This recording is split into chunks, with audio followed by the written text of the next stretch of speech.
కేజీఎఫ్తో link అయి ఉంటుంది ఈ సినిమా. యష్ కూడా ఈ సినిమాలో ఉంటాడు. ఇలాంటి చాలా న్యూస్లు బయట స్పెక్యులేట్ అవుతూ ఉన్నాయి. వాటిలో ఎంతవరకు నిజం ఉంది, ఎంతవరకు అబద్ధం ఉంది? అది అంటే సార్ కొంచెం కలర్ గ్రేడింగ్ అని ఇదంతా సేమ్ ఉండడం వల్ల మరి వచ్చేయేమో కానీ కేజీఎఫ్కి సలార్కి లింక్ లేదన్న. Separate franchise. సార్ కూడా చాలాసార్లు క్లారిఫికేషన్ ఇచ్చారు, కాకపోతే కొంచెం లేట్ అవ్వడం వల్ల అది అందరికీ పాకేసింది ఇప్పుడు. అంతేగాని కేజీఎఫ్ సలార్ అసలు లింక్ లేదు. 2 డిఫరెంట్ మూవీస్ ఇవి.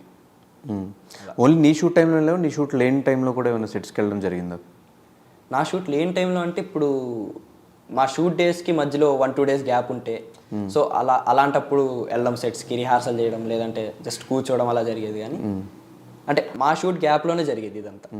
ఎవరెవరితో కాంబినేషన్ సీన్స్ ఉన్నాయి? మాకు ఈశ్వరీరావు మ్యామ్తో ఉంది, అది ప్రభాస్ గారి మదర్ క్యారెక్టర్, తనతో ఉంది. సాంగ్లో ఉంటుంది. సో తనతోనే, మిగతా అంతా మేము ఇద్దరం ఉంటాం అంతే.